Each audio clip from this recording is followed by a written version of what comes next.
Good morning, everybody. It's Daybreak on iFiber One News Radio. Happy to have in studio Thurston County Commissioner Bud Blake. Good morning, sir. Hey, Jeff. How you doing there? I am well, and good to talk with you as always. Yeah, it's great to be back in Mason County. Going over the news notes from Thurston County here. I see just a couple of days ago, City of Lacey, Thurston County Board of Commissioners finalized an agreement for the Lacey Veterans Services Hub. Yes. And this is going to be a big deal to help out a lot of our active duty servicemen and women.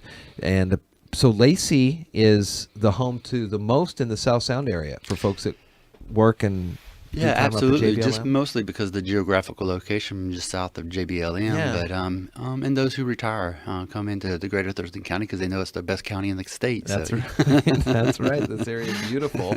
So what will this do for the folks that are able to go by there? Yeah, sure, Jeff. So we were actually, like you said, in discussion and talks with Lacey City and the hub manager, because we feel that the trip going to Tacoma has been so burdensome for our service members and their families.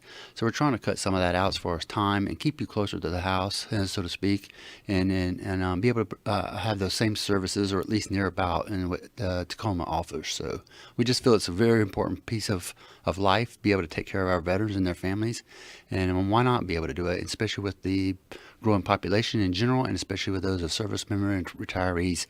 And we also want to make it more of a regional or South Sound kind of effort with Mason County, Lewis County, whatever we could touch out to Grays Harbor, but especially Mason Thurston. For sure, for sure. I guess I guess the people up at JBLM know better than anybody even the traffic troubles trying to get through there if you need to get to Tacoma for any.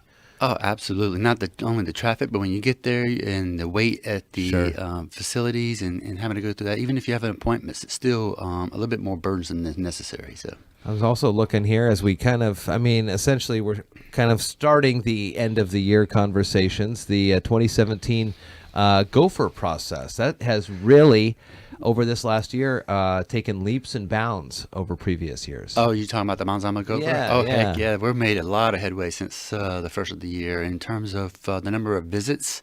It was 3, and now we have it to 2 within the period of June to October. And that helps with the number of permits that need to flow through our permits section.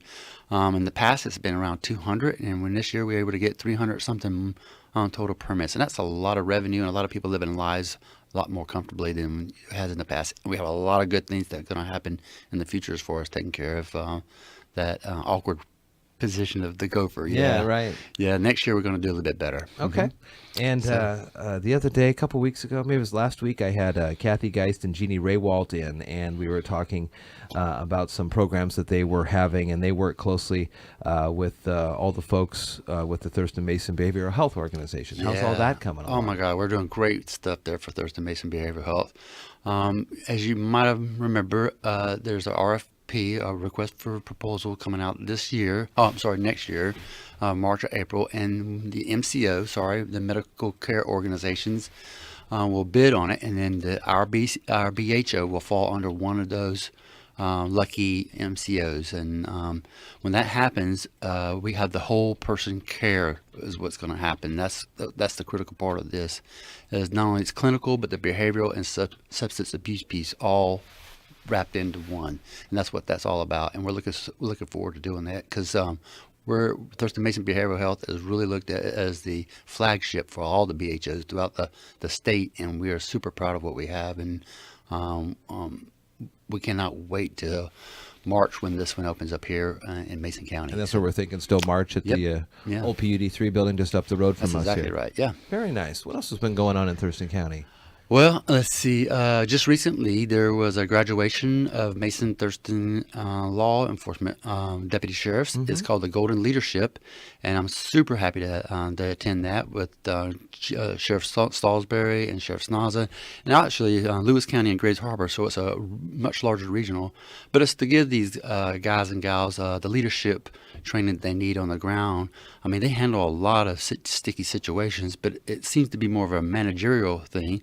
But now to put leaders on the ground and give them that what they call golden leadership is really important. That way they can make those decisions not only hastily, but the logic behind them and with the human behavior that goes behind that. So it was about 12 or 15 that graduated, and some others from the communications network, not network, but the T911 center. Oh, yeah. Yeah, so it was really good to see that. And so it's just all the counties getting together and taking care of our law enforcement. I know when Sheriff Salisbury's on here, he comes on Mondays, and we always talk about the great numbers and the high levels of graduates that come out of the South Sound. So, tops in the state are coming out of the South Sound. Yes, that's exactly right.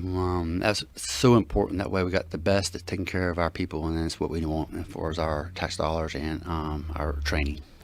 Well, it seems like UW football continues to roll on. They're playing this weekend. I don't know why your Alabama team has to. What are they're sore or something? They got to take the weekend off. I don't know. It's just the way it has to be when you're a Roll Tide fan. You just gotta.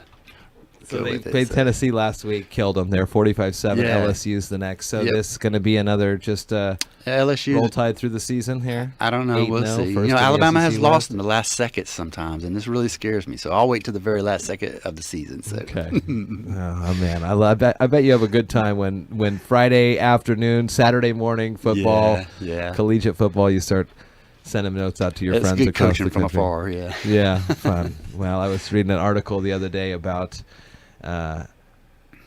Alabama. I guess it was an overall article about Alabama politics or something, and some guy basically says, "You want to know about Alabama Roll Tide." That's and right. The whole place goes Roll That's Tide. Right. Roll and then Tide they fixes just go everything back. for you. It solves everything for you. If you got a problem, just say Roll Tide. Just Roll Tide. You right. can't get rid of end a conversation. You just go Roll Tide. Very cool. That's right. Thurston County Commissioner Bud Blake, it's always good to see you. It's great to be back here. Have a good weekend. You too. Will I see you before Veterans Day? Probably not. Okay, well, thank you for your service, and thank you for what you do for the veterans You in the bet. South Anytime. Sound.